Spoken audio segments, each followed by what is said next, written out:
সুপ্রিয় দর্শক শ্রোতা, ইরান, লেবানন, যুক্তরাষ্ট্র এবং ইসরায়েলের মধ্যে যুদ্ধবিরতির মধ্যেও আমেরিকার অবৈধ সন্তান ইসরায়েলের 15 সেনা হত্যা করেছে লেবানন। অন্যদিকে যুক্তরাষ্ট্র যুদ্ধবিরতির সময় বৃদ্ধি করার ঘোষণা করেছে এবং ইরান উত্তেজনা বাড়িয়ে তেহরান সহ ইরানের বিভিন্ন শহরে নতুন ভাষণের ক্ষেপণাস্ত্র প্রদর্শন করেছে এবং বর্তমান পরিস্থিতিতে কোনো আলোচনার অংশ নেওয়ার সম্ভব নয় বলে ইরান ঘোষণা করেছে। কি মনে হয়, ইরান যুক্তরাষ্ট্রের সাথে কি আলোচনা চালিয়ে যাওয়া উচিত? এই সম্পর্কে আপনার মতামত কমেন্টস বক্সে লিখে জানান এবং শুরুতেই থাকবে সংবাদ শিরোনাম পরে বিস্তারিত। ইসরায়েল লেবানন যুদ্ধবিরতি উল্লঙ্ঘন, 15 ইসরায়েলের সেনা নিহত, আহত অন্তত 650, ইসরায়েলের স্বীকারোক্তি। আরো বিস্তারিত জানিয়ে দিব। ইরান যুদ্ধে 1200 প্যাট্রিয়ট এবং 1000 টমাহক শেষ করে বিপদের যুক্তরাষ্ট্র। এদিকে হরমুজ থেকে 2টি ইসরায়েল জাহাজ আটক করেছে ইরান। আরো থাকবে, ইরানের ক্ষেপণাস্ত্র হুমকি, যুক্তরাজ্য বলেছে সরাসরি হামলার ঝুঁকি নেই। যুক্তরাষ্ট্রের সঙ্গে বৈঠকের কোনো পরিকল্পনা নেই ইরানের। ইরান ইস্যুতে মতভেদ, ন্যাটো থেকে স্পেনকে বহিষ্কারের কথা ভাবছে পেন্টাগন। ফরাসি পারমাণবিক সক্ষম বিমান মোতায়েন নিয়ে রাশিয়ার সতর্কবার্তা। হরমুজ প্রণালী বন্ধ, রাশিয়ার তেল কিনতে ভারত এবং চীনের মধ্যে তীব্র লড়াই। এবং সর্বশেষে জানিয়ে দিব, ক্যান্সারের কথা স্বীকার করলেন নেতানিয়াহু, এখন কেমন আছেন। এতক্ষণ শুনছিলেন সংবাদ শিরোনাম, এখন বিস্তারিত। তবে তার আগে অনুরোধ থাকবে, এই ভিডিওটা একটি লাইক দিন এবং কমেন্টস করে জানিয়ে দিন আপনি কোন জেলা থেকে বা কোথা থেকে আমাদের সাথে যুক্ত রয়েছেন, এবং সংবাদের সর্বশেষ গুরুত্বপূর্ণ আপডেট পেতে চ্যানেলটি সাবস্ক্রাইব করে আমাদের সঙ্গেই থাকুন। ধন্যবাদ। ইসরায়েল লেবাননের যুদ্ধবিরতির লঙ্ঘন, লেবাননে 15 ইসরায়েলি সেনা নিহত, আহত অন্তত 650, ইসরায়েলের স্বীকারোক্তি। ইহুদিবাদী ইসরায়েল বলেছে লেবাননে তাদের সশস্ত্র বাহিনীর 15 সদস্য নিহত এবং 650 জনের বেশি আহত হয়েছে, যেখানে ইসরায়েলি সামরিক অভিযান শুরু হওয়ার পর থেকে। ইসরায়েল এমন সময় ওই ঘোষণা দিল যখন লেবানন ইসলামী প্রতিরোধ আন্দোলন হিজবুল্লাহর সঙ্গে যুদ্ধবিরতি সত্ত্বেও সেখানে ইসরায়েলের মাঝে মধ্যেই আবাসিক এলাকায় হামলা চালিয়ে যাচ্ছে এবং উত্তেজনা এখনো অব্যাহত রয়েছে। ইহুদিবাদী ইসরায়েল লেবাননের আবাসিক এলাকাগুলোতে হামলা চালিয়ে শত শত বেশিরভাগ লেবাননের নারী, পুরুষ এবং শিশুকে হত্যা করেছে। অন্যদিকে হিজবুল্লাহ ইসরায়েলের নানা শহরে 1000-এর বেশি ক্ষেপণাস্ত্র এবং ড্রোন হামলা চালিয়েছে। এসব হামলা ইসরায়েলের ভেতরে বহু ইসরায়েলি সেনা হতাহত হয়েছে এবং ধ্বংস হয়েছে ইসরায়েলি অনেক ট্যাঙ্ক। সূত্র পাস টুডে। হরমুজ থেকে 2টি ইসরায়েলি জাহাজ আটক করেছে ইরান। হরমুজ প্রণালীর নৌ চলাচল বিধি লঙ্ঘনের অভিযোগে 2টি ইসরায়েলি জাহাজ জব্দ করার দাবি করেছে ইরান। আটক জাহাজগুলোকে দেশটির আঞ্চলিক সমুদ্র সীমায় নিয়ে যাওয়া হয়েছে বলে জানানো হয়েছে।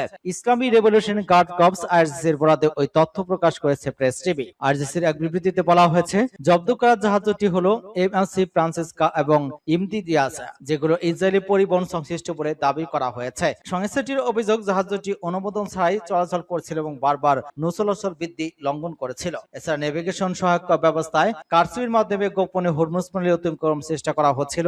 এটিকে সামরিক নিরাপত্তার জন্য ঝুঁকি বলে দাবি করে আইআরজিসি। গোয়েন্দা তথ্যের ভিত্তিতে জাহাজ দুটি শনাক্ত করে আটক করা হয় এবং পরে ইরানের আঞ্চলিক জলসীমায় নিয়ে যেয়ে সেগুলো পণ্য এবং নথিপত্র পরীক্ষা করা হচ্ছে। আইআরজিসি নৌবাহিনী সতর্ক করে বলেছে, হরমুজ প্রণালী দিয়ে চলাচলের ক্ষেত্রে ইরানের ঘোষিত নিয়ম লঙ্ঘনের যে কোনো চেষ্টা কঠোরভাবে মোকাবেলা করা হবে এবং সংশ্লিষ্টদের বিরুদ্ধে আইনানুগ ব্যবস্থা নেওয়া হবে। ইরানের ক্ষেপণাস্ত্র হুমকি, যুক্তরাজ্যের বলেছে সরাসরি হামলার ঝুঁকি নেই। ইরানের ক্ষেপণাস্ত্র হামলার সক্ষমতা নিয়ে উদ্বেগ থাকলেও যুক্তরাজ্যকে সরাসরি লক্ষ্যবস্তু করার মতো সক্ষমতা বা পরিকল্পনা তেহরান নেই বলে জানিয়েছেন ব্রিটিশ মন্ত্রী স্টিভ রিড। স্কাই নিউজকে এক সাক্ষাৎকারে তিনি বলেন, ইরান যুক্তরাজ্যে হামলা চালাতে পারে এমন কোন নির্দিষ্ট গোয়েন্দা মূল্যায়ন নেই, এমনকি চাইলেও তারা তা করতে পারবে না সেটিও নিশ্চিত নয়। প্রথমে না করলেও ইরানে হামলা চালাতে যুক্তরাষ্ট্রকে নিজের সামরিক ঘাঁটিগুলো ব্যবহারের অনুমতি দিয়েছে যুক্তরাজ্য, যার প্রেক্ষিতে ব্রিটিশ সরকারকে কঠোর হুঁশিয়ে দিয়েছে ইরান। শুধু তাই নয়, সতর্কতা হিসেবে ভারত মহাসাগরের দিয়েগো গার্সিয়া দ্বীপে অবস্থিত যুক্তরাষ্ট্র যুক্তরাজ্যের যৌথ সামরিক ঘাঁটিতে লক্ষ্য করে ক্ষেপণাস্ত্র ছুড়েছে দেশটির সামরিক বাহিনী। ওয়াল স্ট্রিট জার্নালে খবরে বলা হয়েছে, নিক্ষিপ্ত 2টি ক্ষেপণাস্ত্র একটি লক্ষ্যবস্তু পৌঁছানোর আগেই ভূপাতিত করা হয়, অন্যটি গন্তব্যে পৌঁছাতে পারেনি। যুক্তরাষ্ট্র এবং ইসরায়েলের সামরিক আগ্রাসনের পর এটি ইরানের সবচেয়ে দীর্ঘপল্লার আক্রমণ হিসেবে ধরা হচ্ছে। ইসরায়েল এর মধ্যে সতর্ক করে বলেছে, ইরান যুক্তরাজ্য এবং ইউরোপের অন্য অংশে হামলা চালাতে পারে। এ বিষয়ে মন্তব্য করতে রিড বলেন, এই বিষয়ে ইসরায়েলের কাছে জানতে হবে। তিনি জোর দিয়ে বলেন, যুক্তরাজ্য এই সংঘাতে জড়াবে না, তবে নিজের নাগরিক এবং স্বার্থ রক্ষায় প্রয়োজনীয় প্রতিরক্ষামূলক ব্যবস্থা নেবে। ব্রিটিশ প্রধানমন্ত্রী কিয়ার স্টিমারের সরকার শুরুতে যুক্তরাষ্ট্রকে ব্রিটিশ ঘাঁটি ব্যবহার করতে দেয়নি, কারণ হিসেবে এতে আন্তর্জাতিক আইন লঙ্ঘনের আশঙ্কা ছিল বলে জানায়। তবে পরে সেই অনুমতি দেওয়া হয়। যুক্তি হিসেবে বলা হয়, উপসাগরীয় অঞ্চলে মিত্রদের স্বার্থ রক্ষায় সীমিতভাবে সেই অনুমতি দেওয়া হয়। যুক্তরাষ্ট্রের সঙ্গে বৈঠকের পরিকল্পনা নেই ইরানের। পাকিস্তানের রাজধানী ইসলামাবাদে যুক্তরাষ্ট্রের সঙ্গে ইরানের কোনো বৈঠকের পরিকল্পনা নেই। সামাজিক যোগাযোগ মাধ্যম এক্সে দেয়া এক পোস্টে মন্তব্য করেছেন ইরানের পররাষ্ট্র মন্ত্রণালয়ের মুখপাত্র ইসমাইল বাগাই। তিনি লেখেন, ইসলামাবাদে ইরানের সব পর্যবেক্ষণ বক্তব্যগুলো পাকিস্তানের কাছে পৌঁছে দেওয়া হবে। এক্সে ইসমাইল বাগাই বলেছেন, ইরানের পররাষ্ট্রমন্ত্রী আব্বাস আরাগচি ইসলামাবাদে পৌঁছেছেন। তিনি পাকিস্তানের উচ্চপদস্থ কর্মকর্তাদের সঙ্গে বৈঠক করবেন। ওই বৈঠকটি মূলত যুক্তরাষ্ট্রের চাপিয়ে দেওয়া যুদ্ধবন্ধ এবং ওই অঞ্চলে শান্তি পুনরুদ্ধারে যে পাকিস্তানি চলমান মধ্যস্থতা এবং প্রচেষ্টার অংশ হিসেবে অনুষ্ঠিত হচ্ছে। সূত্র পাস্টোরে। ইরান ইস্যুতে মতভেদ, ন্যাটো থেকে স্পেনকে বহিষ্কারের কথা ভাবছে পেন্টাগন। ইরান যুদ্ধের সমর্থনে ন্যাটোর কিছু সদস্য দেশের অনীহা চরম ক্ষুব্ধ হয়ে যুক্তরাষ্ট্র তার মিত্রদের বিরুদ্ধে কঠোর শাস্তিমূলক ব্যবস্থা নেওয়ার পরিকল্পনা করছে। পেন্টাগন একটি অভ্যন্তরীণ ইমেইলের পদে রয়টার্স জানিয়েছে, মার্কিন সামরিক অভিযানে অসহযোগিতার কারণে স্পেনকে ন্যাটো থেকে সাময়িকভাবে বহিষ্কার করা এবং ফকল্যান্ড দ্বীপপুঞ্জের উপর ব্রিটেনের দাবির বিষয়ে মার্কিন অবস্থান পুনর্বিবেচনা করার মতো বিষয়গুলো এখন ওয়াশিংটন নীতি নির্ধারণ পর্যায়ে আলোচিত হচ্ছে। নাম প্রকাশ অনিচ্ছুক এক মার্কিন কর্মকর্তা জানিয়েছেন, ইমেইলে মূলত ইউরোপীয় মিত্রদের প্রতি যুক্তরাষ্ট্র গভীর হতাশা ফুটে উঠেছে। বিশেষ করে ইরান যুদ্ধের সময় মার্কিন বাহিনীকে ঘাঁটি ব্যবহার, আকাশসীমা ব্যবহার এবং অন্যান্য লজিস্টিক সুবিধা প্রদানে অস্বীকৃতি জানায় পেন্টাগন এই চরম পদক্ষেপের কথা ভাবছে। ইমেইলটি উল্লেখ করা হয়েছে, ন্যাটোর মতো জোটে থাকলে ন্যূনতম ওই সহযোগিতামূলক করা বাধ্যতামূলক। মার্কিন প্রেসিডেন্ট ডোনাল্ড ট্রাম্প ইতিমধ্যেই হরমুজ প্রণালী উন্মুক্ত করতে ইউরোপীয় দেশগুলোর তাদের নৌবাহিনী পাঠাতে ব্যর্থ হয় তীব্র সমালোচনা করেছেন। এমনকি তিনি ন্যাটো থেকে যুক্তরাষ্ট্রের থেকে বেরিয়ে যাওয়ার সম্ভাবনা নিয়ে ইঙ্গিত দিয়েছেন। পেন্টাগনের প্রেস সেক্রেটারি কিংসলে উইলসন ওই মন্তব্য করতে গিয়ে বলেন, যুক্তরাষ্ট্র তার মিত্রদের জন্য অনেক কিছু করলেও প্রয়োজনের সময় তাদের পাশে পাচ্ছেন না। তিনি আরো জানান, মিত্ররা যেন কেবল কাগজে বাগ না হয়ে থাকে, বরং নিজের দায়িত্ব পালন করে তা নিশ্চিত করতে প্রেসিডেন্টকে সম্ভব সব ধরনের বিকল্প প্রস্তাব দেওয়া হবে। বিশেষ করে স্পেনের সমাজতান্ত্রিক সরকার যাতে ঘাঁটি এবং আকাশসীমা ইরান হামলা ব্যবহার করতে দিতে সরকারি মানা না করা দেয়া ওয়াশিংটন বেশি ক্ষুব্ধ। হরমুজ প্রণালী বন্ধ, রাশিয়ার তেল কিনতে ভারত এবং চীনের মধ্যে তীব্র লড়াই। মধ্যপ্রাচ্যে ইরান এবং মার্কিন যুক্তরাষ্ট্রের মধ্যে চলমান চরম উত্তেজনার জেরে স্থবির হয়ে পড়েছে বিশ্বের অন্যতম গুরুত্বপূর্ণ সমুদ্রপথ হরমুজ প্রণালী। ওই সংকটের ফলে বিশ্ববাজারে তেলের সরবরাহ ব্যবস্থা ভেঙে পড়ার উপক্রম হয়েছে।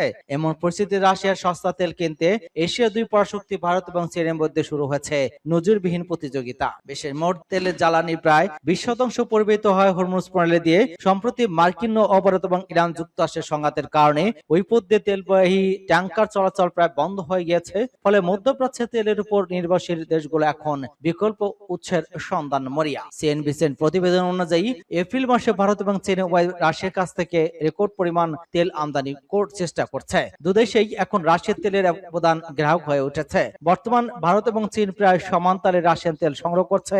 তবে সৌদি আরব তেল সরবরাহের ক্ষেত্রে ভারতের চেয়ে চীনকে বেশি গুরুত্ব দিচ্ছে বলে জানা গিয়েছে। হরমুজ প্রণালী বন্ধ হওয়ার পর বিশ্ববাজারে ক্রুড অয়েলের দাম হু হু করে বাড়ছে। বৃহস্পতিবার একদিনেই তেলের দাম প্রায় 13% বৃদ্ধি পেয়েছে। জ্বালানি বিশেষজ্ঞরা বলেছেন, এই পথটি দ্রুত সচল না হলে বিশ্ব অর্থনীতি বড় ধরনের মন্দার মুখে পড়তে পারে। ভারত তার জ্বালানি নিরাপত্তা নিশ্চিত করতে রাশিয়ার উপর আরো বেশি নির্ভরশীল হয়ে পড়েছে। তবে মধ্যপ্রাচ্যের অস্থিরতা ভারতের জন্য দ্বিমুখী চাপ সৃষ্টি করেছে। এদিকে তেলের আকাশচুম্বী দাম, অন্যদিকে সরবরাহের অনিশ্চয়তা, সব মিলিয়ে ভারতের অর্থনীতি এক কঠিন চ্যালেঞ্জের মুখে পড়েছে।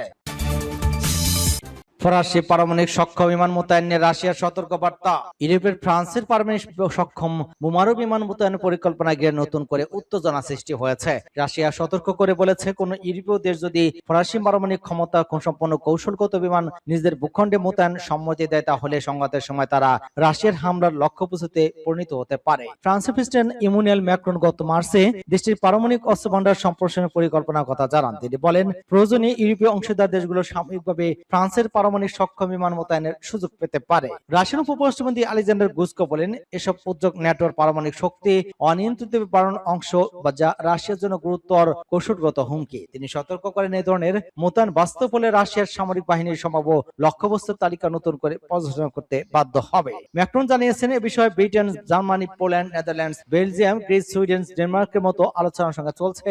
তবে তুরস্কের দাবি, মিত্রদের নিরাপত্তা জোরদারের কথা বলা হলেও বাস্তবে এতে ওই দেশের ঝুঁকি বাড়বে, কারণ কোনো শক্ত নিরাপত্তা নিশ্চয়তা হচ্ছে না। এই উদ্যোগকে ন্যাটোর ইউরোপীয় সদস্যদের প্রতিরক্ষা জোরদারের প্রচেষ্টা হিসেবে দেখা হচ্ছে, বিশেষভাবে যুক্তরাষ্ট্রের প্রেসিডেন্ট ডোনাল্ড ট্রাম্পের ন্যাটো নিয়ে সমালোচনা এবং সাম্প্রতিক হুমকির প্রেক্ষাপটে। এদিকে ফেব্রুয়ারিতে রাশিয়া এবং যুক্তরাষ্ট্রের মধ্যে পারমাণবিক অস্ত্র সীমিত রাখার বিষয়ে শেষ চুক্তির মেয়াদ শেষ হওয়ায় বৈশ্বিক অস্ত্র নিয়ন্ত্রণ শূন্যতা তৈরি হয়েছে। ইউক্রেন এবং ইরান যুদ্ধ আন্তর্জাতিক উত্তেজনাকে আরো তীব্র করে তুলেছে।